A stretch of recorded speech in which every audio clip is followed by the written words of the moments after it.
Okay, you make notes and you lose notes. This is just an experiment today. I wanted to do a quick video. I'm out here in the beautiful outdoors today, but with my better camera, better setup, and I wanted to talk about why, as a dad, I think it's important, or at least very interesting, and possibly useful to do a YouTube channel. And maybe you're sitting at home thinking, well, maybe I should do a YouTube channel. I'm not a YouTube guru. I have a monetized channel that's not this one. And I worked really hard on it for years and years and finally got monetized last year. And was it worth it? Is it worth it? Will I keep going with it?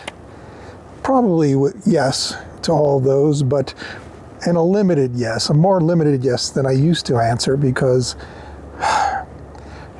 it doesn't make that much money. Maybe I'll do a video about that channel soon, but for now, for reasons other than money, why you should consider making a YouTube channel as a dad or as a parent, any parent. It doesn't have to be male or female.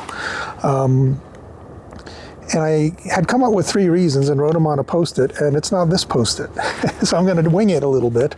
But that's the point of this channel, is to be experimental, to have fun, to break the rules, and not care. Because you know what you get when you follow all the YouTube guru advice on YouTube? You get a channel about doing YouTube. And I can't think of a more boring topic than another channel about how to do YouTube. And they're all the guru channels are about how to do a channel about doing YouTube. It's getting to be ridiculous. So we're breaking with that, but I am going to talk about why you should do YouTube for personal reasons, not for money. So I had come up with 3 reasons. Woodpecker. All right. So one, I remember, God, I wish I had my notes. One was digital legacy. And what did I mean by that? What I meant by that is, myself as an older dad, I'm going to be around forever. And I thought a digital legacy would be a good thing for 2026 in place of, we used to have photo albums, and they still have photo albums, obviously, but most people carry their photos on their phones, and then somebody dies and the photos are stuck on their phone. They don't have a physical artifact. And now YouTube is not a physical artifact, but I also don't think it's going anywhere. You can find YouTube videos that were published, over a decade ago. The first YouTube video ever published, I think, is still online. And it's got Google behind it. So I don't think it's going anywhere. They might change the rules someday where inactive accounts, get taken down to save space or something. But at this moment in 2026, I can't think of a better place that's not printed out and in your house. I can't think of a better place online than YouTube to have a digital legacy, and that is your collective videos of your family and yourself. Now, there's privacy issues. I mean, I'm not naive about those, but you can have a private channel. You can have a private video collection, and they don't care. You can have it password protected, and they're fine with that. It seems at this point to be part of the cost of doing business. For YouTube to just let anyone upload anything as much as they want to, some reasonable degree, I guess. There are some limitations, I think, maybe, but they're extreme. You can upload all your family vacation videos, privatize them, and just have them there forever for your family to enjoy, for your grandkids to enjoy, that feature you in sort of a living way that they couldn't get through the photos on your phone and things, or even the videos on your phone, which are tiny, right?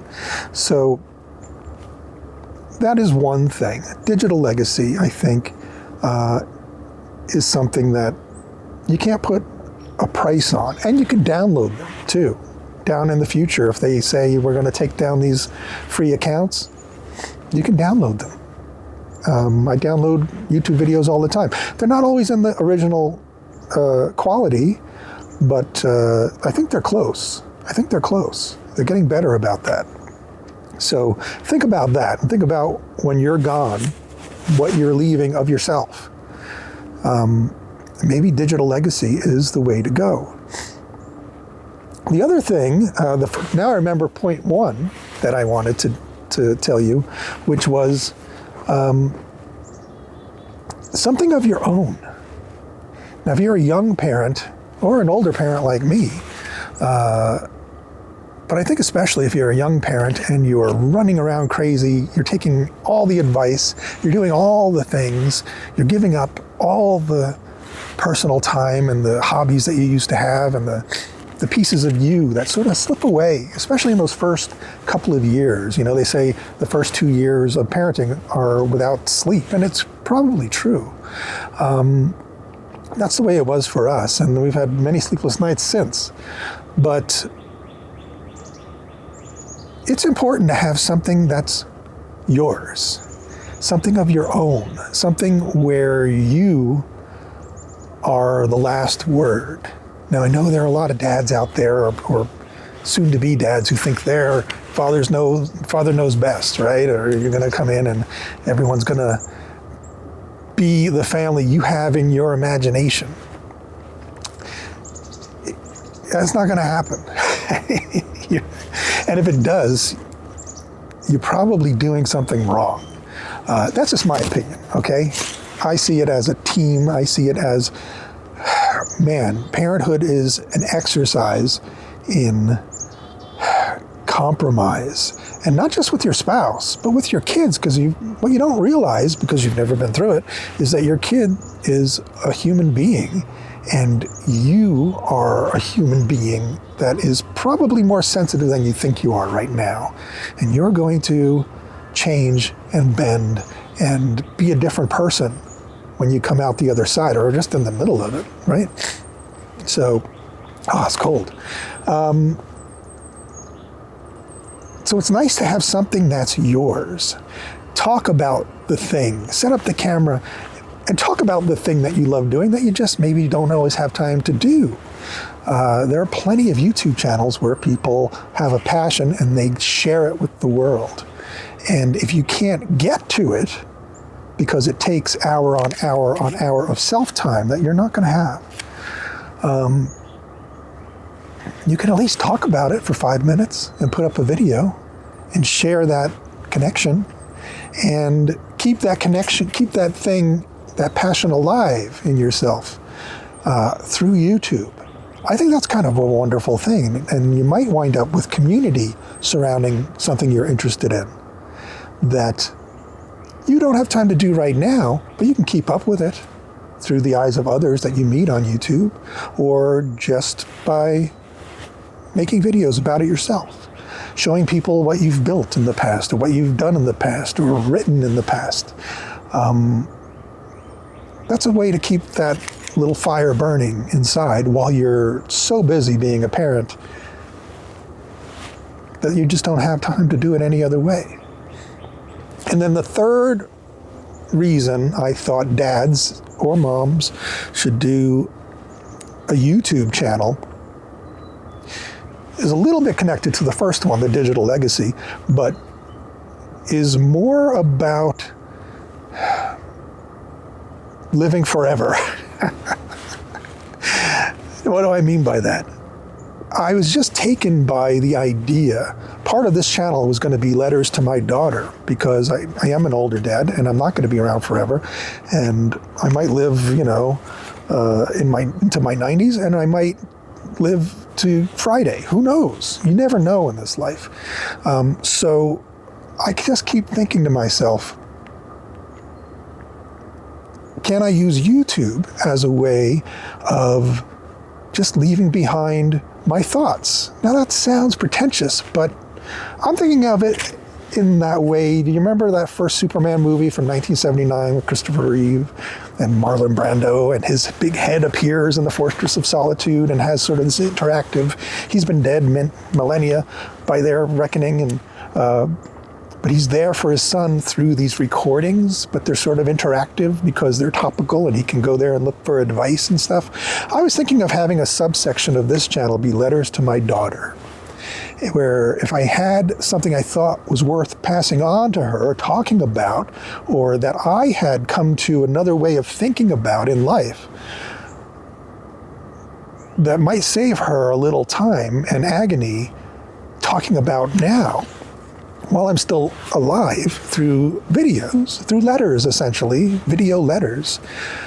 Why not leave it behind, just like Jor-El, except 2D on a video screen here, and talk about hard topics, interesting topics,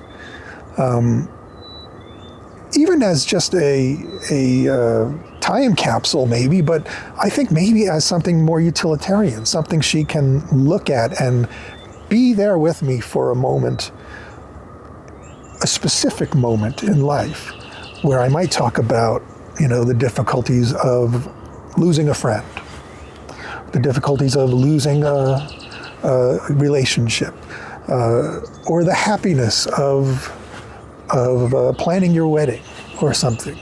I want to be there to, dance at her wedding if she gets married, if she chooses to. I want to be there to have my grandkid, if I live that long, if she chooses to, hear my voice and sort of have even a dim memory of me. So why not be Jor-El for a few minutes on YouTube, in hopefully a less grandiose sort of way, and certainly not with that hair, but maybe there's a way to be topical and personal on YouTube for my daughter. And maybe if I think of more examples, I'll do another video on that. But I hope I made that distinction between digital legacy and this. Digital legacy is, sort of more general, like, hey, this was our family outing to the Adirondacks or something, whatever. And this is more personal, letters to your kid for after you're gone. So, and they can all be privatized. You don't have to share it with the world if you don't want to. Or it might make for an interesting YouTube channel, who knows. I'm not sure if I do letters to my daughter as a playlist on this channel, if it'll be private or not, but we'll get to that. Maybe I might not do it at all on this channel. I might do it privately somewhere else. But it came to me when I had a Vimeo account, if you know Vimeo, and I just canceled it because it was expensive and I was putting all my family stuff there. And then I realized that YouTube's not going anywhere.